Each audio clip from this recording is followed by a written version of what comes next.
सुबह सुबह तुम खैरियत है? क्या करूं, तुम्हारे बगैर नींद ही नहीं आती। मैं तो रात को आना चाहती थी, लेकिन जिससे लिफ्ट लेती उसको एंटरटेन कौन करता। चलो आओ प्यार की बातें करते हैं। शादी कब होगी, बच्चे कितने होंगे, वगैरह वगैरह।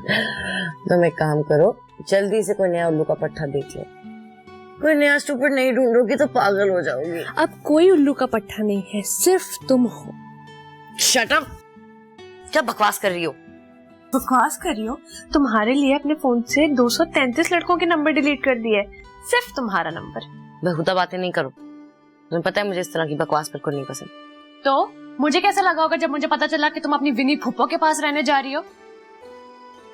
ये वही विनी है ना जिसने अपने आप को यूरोप के रंग में इतना ढाल लिया कि एक औरत के इश्क में। स्टॉप इट अंजू, ये मैटर आइंदा डिस्कस मत करना।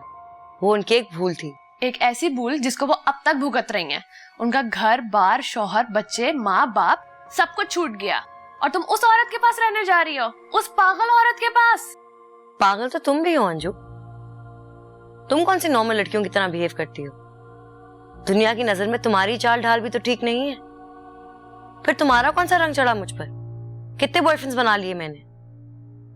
तुम हो, मैं हूं, और विनी फुप्पो है। आखिर वो इंसान है, फरिश्ता थोड़ी कि गलती की कोई गुंजाइश ना हो।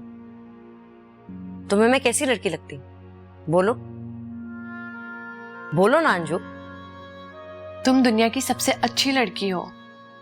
और यही बात तुम रानिया से पूछो कि उसको कैसी लगती हूं मैं। जिसके दिलो दिमाग में मैं छाई हुई थी, उसने अपने दिल से मुझे गिरा दी, अपने दिमाग से मेरा नाम मिटा लिया। सच जानते हुए भी सच को मानने से इनकार कर दिया। अपने ही घर में मुजरिम बन के घूमना कैसा लगता है, इस तकलीफ का तुम अंदाजा भी नहीं लगा सकती अंजू। वही रानिया जो मुझे अपनी पलकों पे बिठाए रखती थी, अब मेरी तरफ नजर उठाकर नहीं देखती। परवाह करती है वो तुम्हारी। वो नहीं चाहती कि तुम विनी फुप्पो के पास जाकर रहो। वो नहीं चाहती उनकी जिंदगी की छाप तुम पर लगे, तुम्हारी जिंदगी मजीद बर्बाद हो। लेकिन वो ये भी नहीं चाहती कि मैं इस घर में रहूं।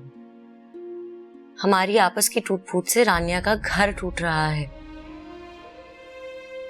मुझे जाना ही होगा। तुम इस घर से जाना चाहती हो ना, तो चलो मेरे साथ हॉस्टल चल के रहो। उससे क्या फायदा होगा?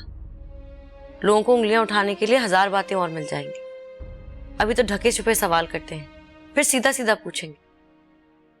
रानिया के लिए एक नया वो बाल खड़ा हो जाएगा और मैं उसकी मुश्किलें कम करना चाहती हूँ। मुश्किलें कम करना चाहती हो ना, तो खुद भी सुकून से रहो और दूसरों को भी रहने दो। फिलहाल तो मुझे सुकून से मुंह धोने दो। तुम साइको हो चुकी हो। मुंह धोने के बजाय जाकर वुजू करो और किसी दरगाह पर बैठ जाओ। तुम्हें रूहानी सुकून की जरूरत है। अब अल्लाह ही तुम्हारे हाल पर रहम करे।